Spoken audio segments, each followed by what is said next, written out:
உன் பிரச்சனை உன் தகப்பனாகிய தேவனுடையது தானே தவிர நீ அந்த பிரச்சனையை போட்டு சுமக்க வேண்டிய அவசியம் இல்லை. எப்பொழுது உங்க பிரச்சனை கர்த்தருடையது ஆகும் தெரியுமா? நீங்கள் கர்த்தருடைய நாமத்தில் உள்ள வல்லமையை அறிந்து இவனை போல விசுவாசத்துல பேசணும். இந்த தாவீது யுத்தம் கர்த்தருடையதுன்னு சொல்லிட்டு சும்மா இருக்கல, விசுவாசத்துல கிரியை செய்யணும். That's very important. எப்பொழுது கர்த்தர் யுத்தம் பண்ணுவார் தெரியுமா உங்களுக்காக? விசுவாசத்துல ஏதோ ஒரு சின்ன கிரியை நீங்கள் செய்ய வேண்டும்.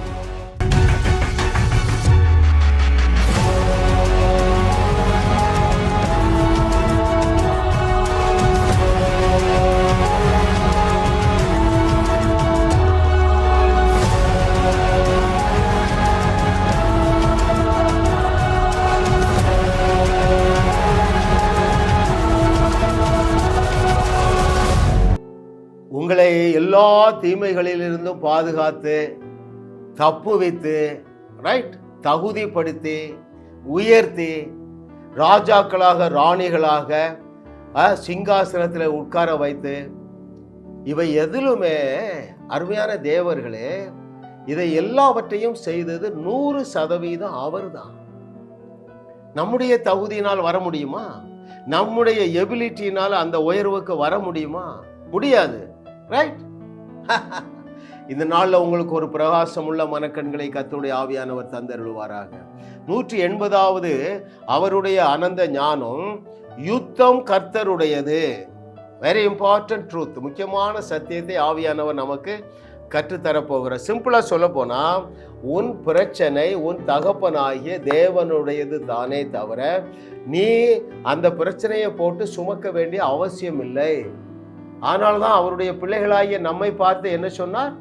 கர்த்தர் மேல அந்த பிரச்சனையை தூக்கி வச்சிருப்பார். கர்த்தர் மேல அந்த பிரச்சனையை தூக்கி வைத்து விடு. அவரே உன்னை ஆதரிப்பார், அவரே உன்னை விடுவிப்பார், அவரே உன்னை உயர்த்துவார். ஹல்லேலூயா. நடப்பதென்ன? உன் பிரச்சனையை தேடியும் காணாதிருப்பார். இன்னொரு விதத்துல சொன்னா, யுத்தம் கர்த்தருடையது.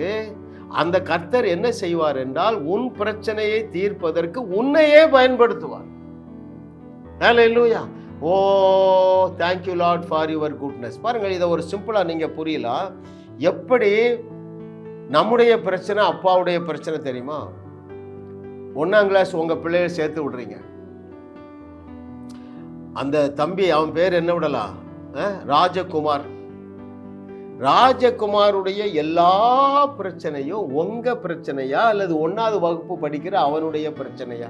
Just think it over. திரும்ப சொல்றேன், 1ஆவது வகுப்பு படிக்கிற, 2ஆவது வகுப்பு படிக்கிற, எல்கேஜி யூகேஜி படிக்கிற அத்தனை பிள்ளைகளுடைய பிரச்சனை. எதெல்லாம் பிரச்சனை? ஹெல்த் வேணும் அவனுக்கு, ஃபுட்டு வேணும் அவனுக்கு, ப்ரொடெக்ஷன் வேணும் அவனுக்கு, யூனிஃபார்ம் வேணும், ஃபீஸ் கட்டணும்.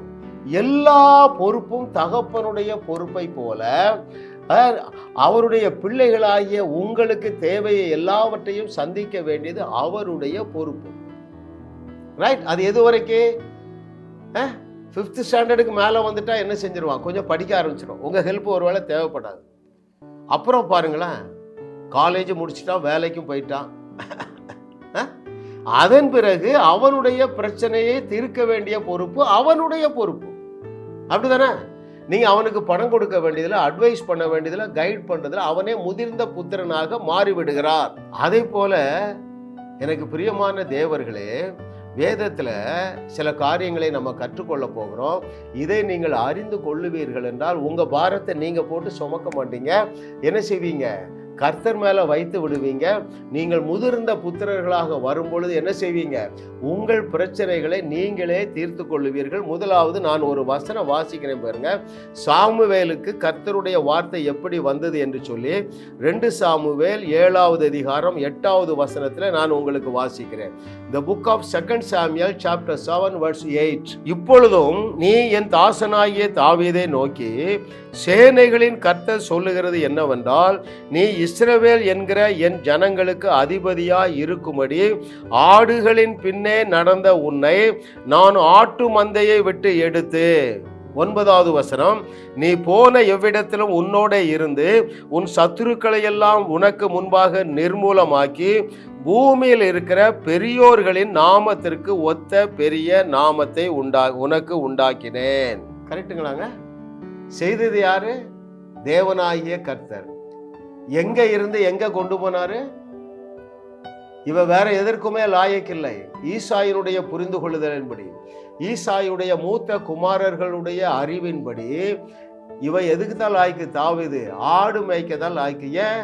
அவரிடத்துல எந்த திறமையும் இல்லை, அவரிடத்துல எந்த ஒழுக்கமும் இல்லை, நல்ல ஒரு பிசிக்கல் ஸ்ட்ரக்சரும் இல்லை. அப்ப என்னதான் செய்யணும்?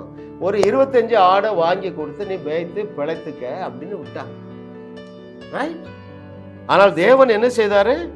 ஆடுகளின் பின்னாக நடந்த அவனை தூக்கி கொண்டு சிங்காசனத்துல உட்கார வைத்து அழகு பார்த்த தேவன் உன்னோடு பேசிக்கொண்டே இருக்கிறார். அவனுக்கு வந்த வெளிப்பாடு தான் என்னது? இந்த பிரச்சனை கர்த்தருடையது, பயம் பிரச்சனை இல்லை. எப்போ?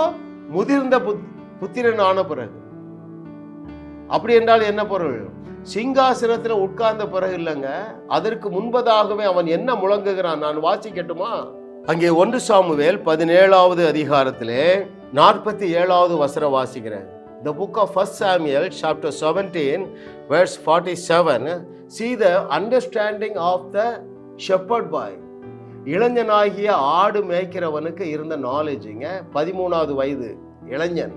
பாருங்கள், கர்த்தர் பட்டயத்தினாலும் ஈட்டினாலும் ரட்சிக்கிறவர் அல்ல என்று இந்த ஜனக்கூட்டமெல்லாம் அறிந்து கொள்ளும்.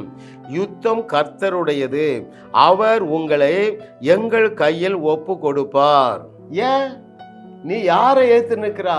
இஸ்ரவேலுடைய இராணுவங்களை ஏத்து நிற்கிறா. எங்க தேவன் யாரு? இராணுவங்களின் தேவன், சேனைகளின் கர்த்தர். நீ உன்னுடைய பிசிக்கல் ஸ்ட்ரென்த்தை நம்பி வந்திருக்கிறா. Oh Goliath, you believe your physical strength, but எங்களுக்கு ஒரு ஸ்ட்ரென்த் இருக்குப்பா, டிவைன் ஸ்ட்ரென்த் இருக்கு. ஆகினால என்ன நடக்கும் என்று சொல்லுகிறார்? அவர் உங்களை எங்கள் கையில் ஒப்பு கொடுப்பார். ஏன்? உங்களை ஜெயிக்கிறதுக்கு எங்களுக்கு எந்த வெப்பனும் வேண்டியதில்லை. அல்லேலூயா. ஓ ஐயா, அவன் தான் சொல்றான் யுத்தம் கர்த்தருடையது. எதையெல்லாம் அறிஞ்சிருந்தான் பாருங்களேன். எனக்கு ரொம்ப ஆச்சரியமான இன்னொரு காரியத்தை இந்த இடத்துல நான் சொல்ல விரும்புகிறேன். அங்கு இருந்தவர்கள் யாருமே யெகோவா தேவனை பற்றி அறியாதவர்கள். அந்த இடம் ஒரு ஸ்பிரிச்சுவல் சென்டரும் இல்லை, ஒரு ஆலயமோ எருசலேம் தேவாலயத்தில் நடக்கலைங்க. வனாந்தரத்தில் யுத்த களத்தில் இந்த தாவீது தேவனோடு எவ்வளவு நெருங்கி இருந்தான் பாருங்க. எனக்கு ரொம்ப ஆச்சரியமா இருக்கு. 45லேருந்து 47வது வசனத்துக்குள்ளாக இந்த 3-4 வசனங்களிலும் என்ன சொல்றான் தெரியுமா? கர்த்தர் கர்த்தர் கர்த்தருங்கிறாங்க.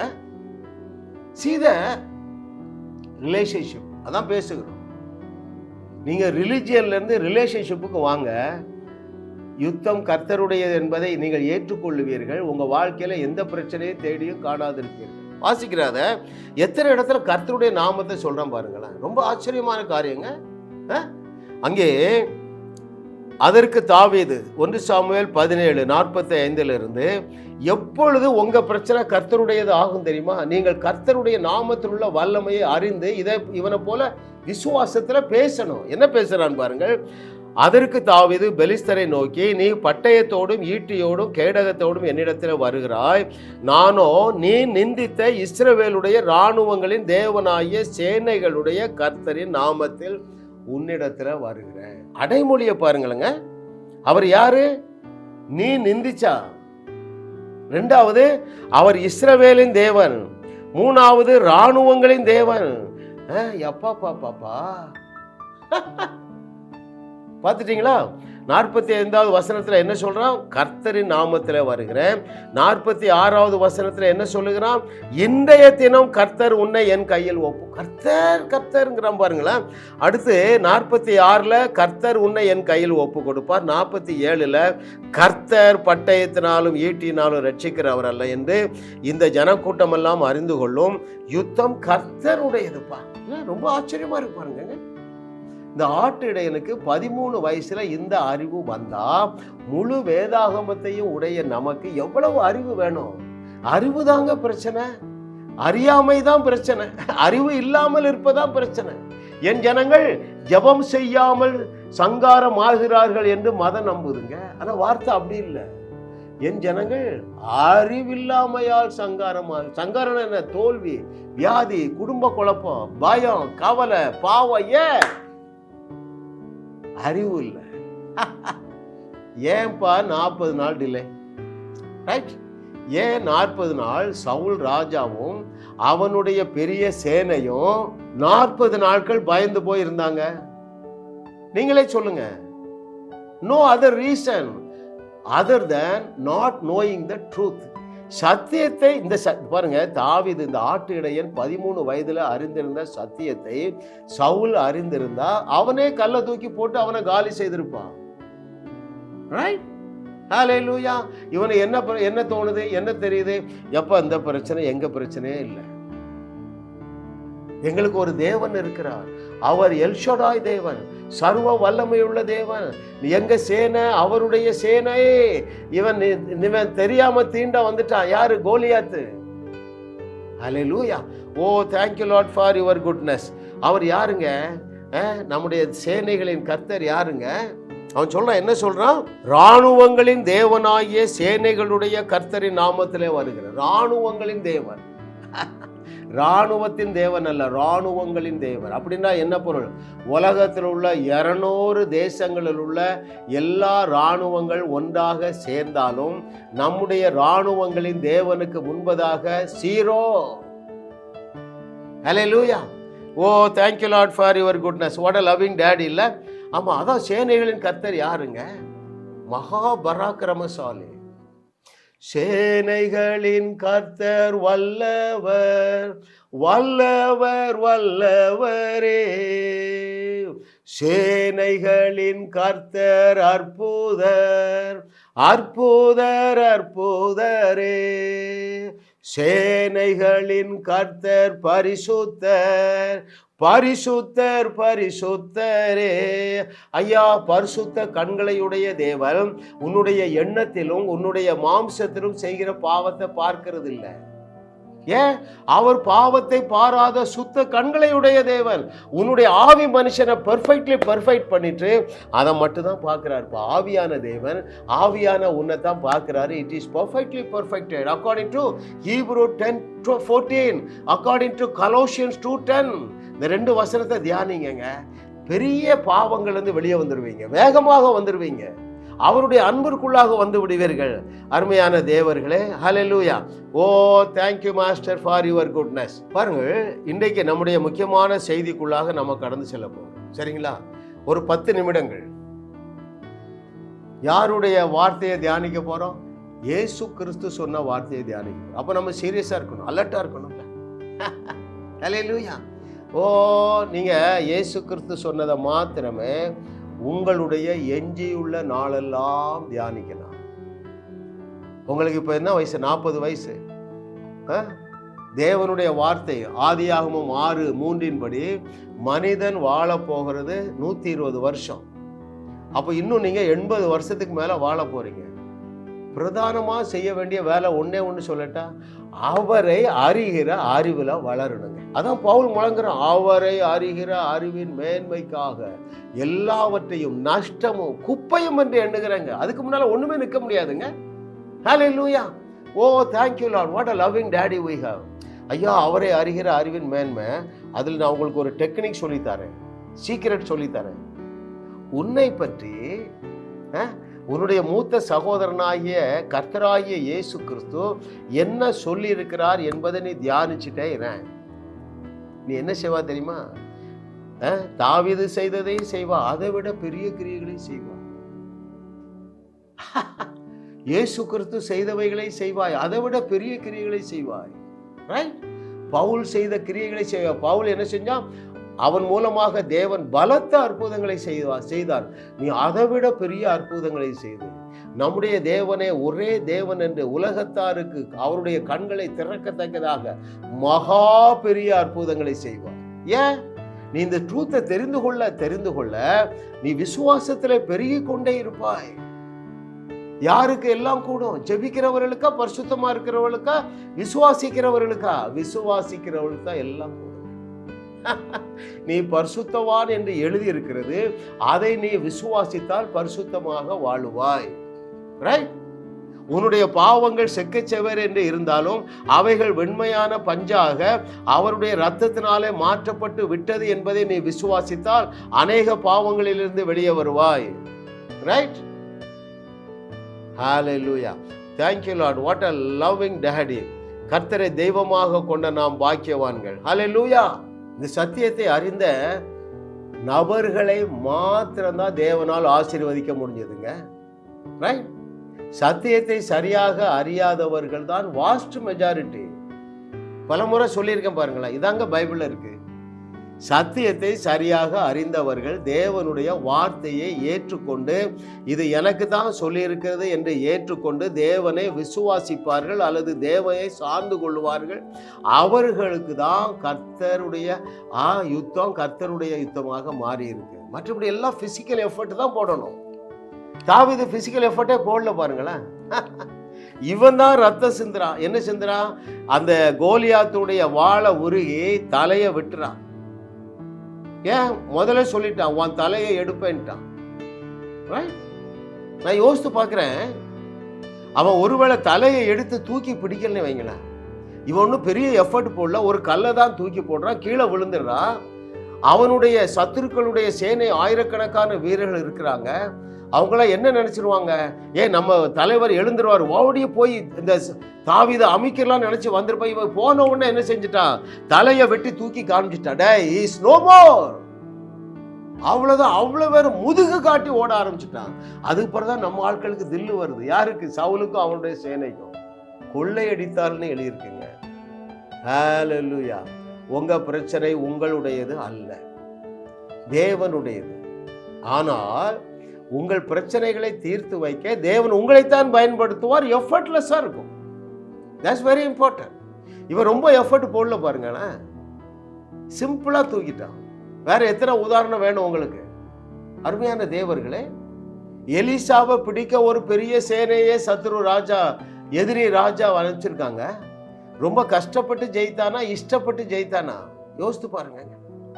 எப்படி தாவீது கஷ்டப்படாமல் இஷ்டப்பட்டு ஜெயித்தானோ, லகுவாக ஜெயித்தானோ, அதே போல அந்த பெரிய ஆயிரக்கணக்கான போர் சேவகர்களுடைய கண்களுக்கு குருட உண்டாக்கி கண்ணை மயங்க பண்ணி எலிசா ஜம்முன்னு நடக்கிறான். எஃபர்ட்லெஸ்.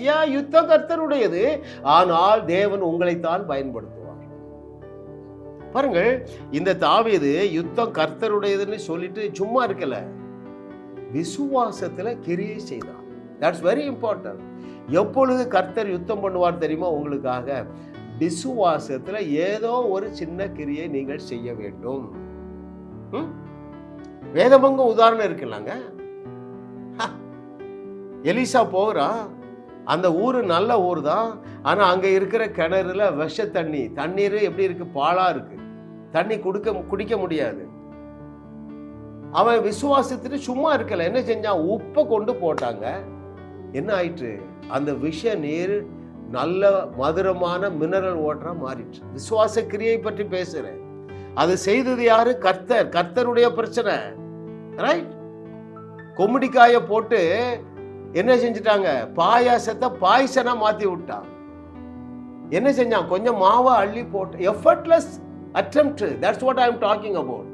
ஐயா, உங்கள் பிரச்சனையை தீர்ப்பதற்கு லகுவாக விசுவாச கிரியை ஒன்று செய்கிறீர்களா?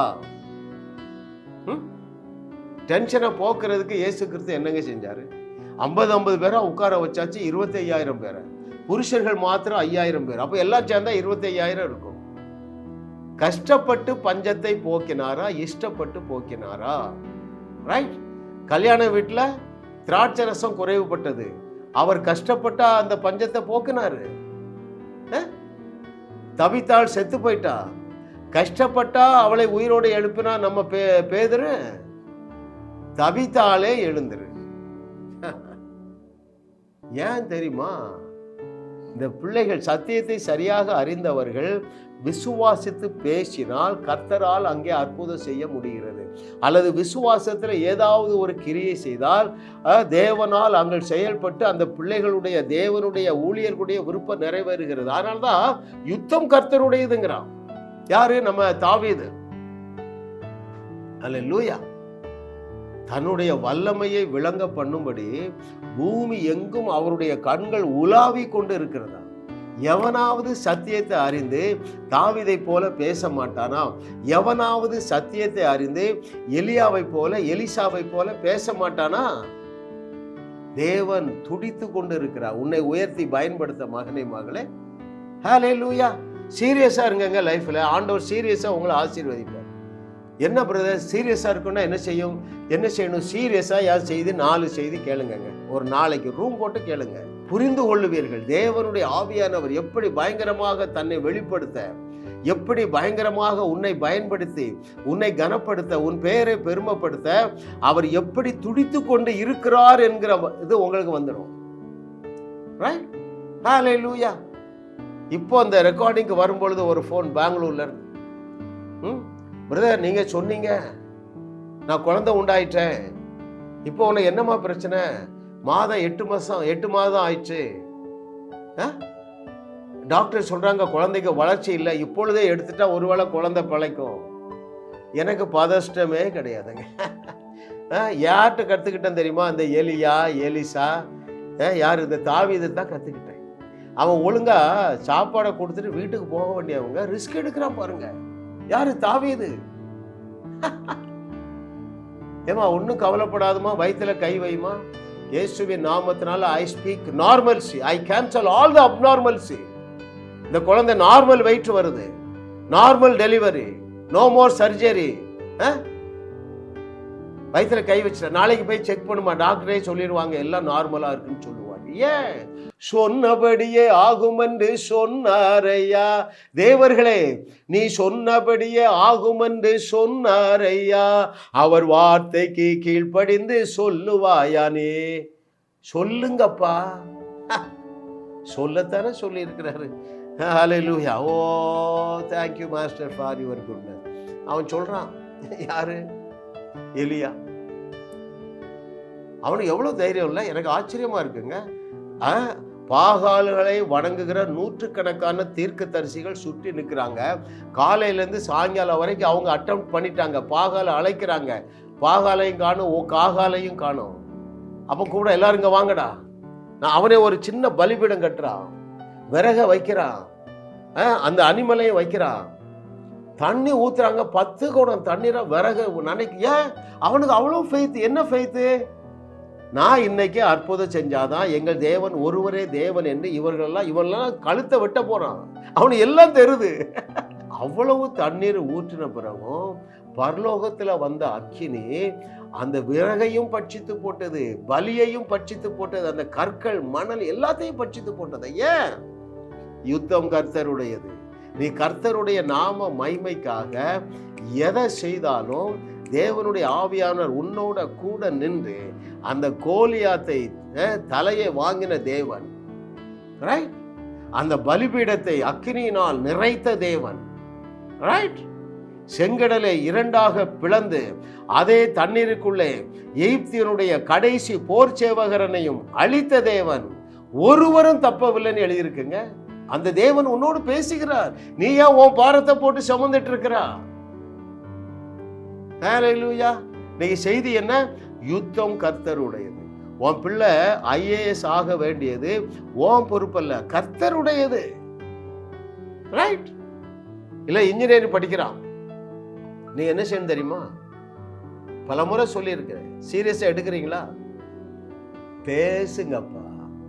எலியாவை போல பேசுங்க, எலிசாவை போல பேசுங்க, இந்த யாரு தாவீதை போல பேசுங்க, பேதுரு யோவாரை போல பேசுங்க, இயேசு கிறிஸ்துவை போல பேசுங்க. என்ன பேசணும்?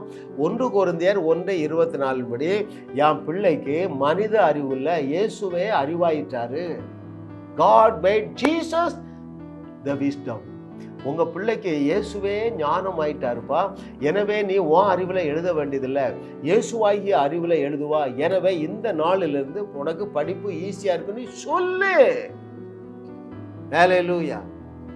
கர்த்தர் நல்லவர், அவர் கிருபை என்றும் உள்ளது. எல்லாவற்றையும் தேவன் எளிதாக்கி விட்டார். ஆனால் இந்த மதமானது எல்லாவற்றையும் காம்ப்ளிகேட் ஆகிடுச்சு. 40 நாள் உபவாசம் பண்ணாதான் கேன்சர் சுகமாகும். ஆனா வசனம் என்ன சொல்லுகிறது? மலையை பார்த்து பேசுனா, கேன்சர் வியாதியுடைய கடைசி வைரஸை பார்த்து பேசினா நீ சுகமடைவா என்று வசனம் சொல்லுது. தேவன் சொல்லுகிறாரு, சொல்லி காண்பிச்சாரு. எத்தனை இடத்துல சொன்னாரு? அப்போ யுத்தம் கர்த்தருடையது, இந்த பிரச்சனையை தீர்த்து வைக்க வேண்டியது என் தகப்பனுடைய வேலை என்று நீ விசுவாசித்தால் இயேசுவுக்கு கீழ்ப்படிவாய். நீ மலையை பார்த்து பேசுவா. சங்கீதக்காரன் கரெக்டா சொல்லிட்டாங்க, பேசினா பிரச்சனை தீரும், ஆனா ஒருத்தரும் பேச மாட்டான். நீங்கள் யுத்தம் கர்த்தருடைய, அதாவது இந்த கடன் உங்களுக்கு வந்து 10 கோடி ரூபாய் கடன் இருக்குன்னு வைங்க. இந்த கடன் பிரச்சனையிலிருந்து உங்களை வெளியே கொண்டு வர வேண்டியது உங்களை அழைத்த உங்கள் தகப்பனாகிய கர்த்தருடைய ரெஸ்பான்சிபிலிட்டின்னு நீ அறிஞ்சிருந்தீங்கன்னா விசுவாசத்துல வளருவா. ஆமா, நான் தான் முட்டாள்தனமா கடன் வாங்கி ஸ்டாக் மார்க்கெட்ல விட்டுட்டேன், ஆனால் என் தகப்பனுடைய தேவ அன்பு மாறாது. It is Agape love, unconditional love. எனவே நான் பேசுவேன்.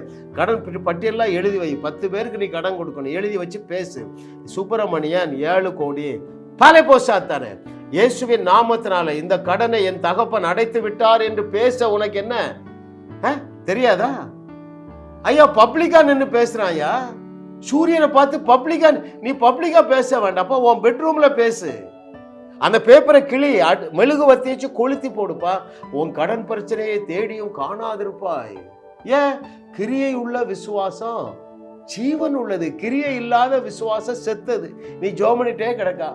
உனக்கு 1 கோடி ரூபாய் கடன் இருந்தது, அழுது அழுது பார்த்து, ஆண்டவரே எப்படியாவது இந்த கடன் அடைங்க. உங்க பாஸ்டர் என்ன சொல்லிட்டாரு?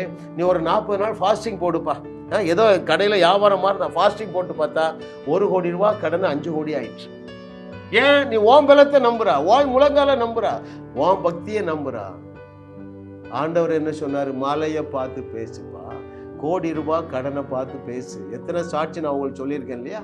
கர்த்தரை தெய்வமாக கொண்ட நீங்கள் பாக்கியவான்கள். ஏன் தெரியுமா? கர்த்தர் உங்களுக்காக யுத்தம் பண்ண ரெடியா இருக்கிறாரு. நீ எப்போ அந்த வல்லமையை கட்டவிழ்க்க முடியும், அல்லது எப்படி நீ தேவனுடைய கரத்தை கட்டவிழ்க்க முடியும் என்றால், தேவன் உனக்குள்ள வைச்சிருக்கிற அந்த ஆச்சரியமான வல்லமையை குறித்து உனக்கு நாலேஜ் வேணும். இல்லை என்றால் என்ன செய்வீர்கள் தெரியுமா? தேவனை மட்டுப்படுத்துவீர்கள். இந்த பாவத்தை செய்யாதீங்க. தேவன் உங்களை அதிசயமாகவே விடுதலையாக்கி, அதிசயமாகவே உங்கள் கடன் பிரச்சனை உங்களை விலக்கி, ரைட், அதிசயமாகவே ராட்சதனை ஜெயிக்க வைத்து உங்களை உயர்த்துவதற்கு அவர் ஆயத்தமாக இருக்கிறார். ஜாஸ் மினிஸ்ட்ரி செய்திகள் மூலமாக நீங்கள் ஆசீர்வதிக்கப்பட்டிருக்கிறீர்கள். நீங்கள் இந்த ஊழியத்தோடு கைகோர்க்கும்படியாக உங்களை அழைக்கிறோம். நீங்கள் காணிக்கை விதைக்கக்கூடிய நல்ல நிலமாக ஜாஸ் மினிஸ்ட்ரிஸ் இருக்கிறது. விசுவாசத்தோடு உற்சாகமாக பெருக விதையுங்கள். தேவன் உங்களை 1000 மடங்கு பெருக செய்வார். வாரந்தோறும் சென்னை முகப்பேரில் நடைபெறும் கிங்ஸ் அண்ட் குயின்ஸ் அசம்பிளி ஞாயிறு ஆராதனைக்கு அன்புடன் அழைக்கிறோம். சத்தியத்தை சரியாக அறிந்து வெற்றி வாழ்க்கை வாழுவீர்கள். சென்னையில் உள்ள உங்கள் நண்பர்கள் உறவினர்களையும் 3 மாதங்கள் தொடர்ந்து வரும்படியாக உற்சாகப்படுத்துங்கள். முற்றிலும் ஜெயமான வாழ்க்கை வாழுவார்கள். உங்களையும் வாழ வைத்து உங்கள் மூலம் உலகத்தையும் வாழ வைக்கவே தேவன் எங்களை கிருபையாக அழைத்துள்ளார். விடுதலை பெறவும் சுகத்தை அனுபவிக்கவும் தொலைபேசியில் எங்களோடு தொடர்பு கொள்ளுங்கள். ஜாஸ் மினிஸ்ட்ரீஸ் யூடியூப் சேனலில் தொடர்ந்து செய்திகளை கேளுங்கள். சப்ஸ்கிரைப் செய்யுங்கள். வீடியோக்களை லைக் செய்து பலரோடும் பகிர்ந்து கொள்ளுங்கள். அவர்களும் ஆசீர்வதிக்கப்படட்டும்.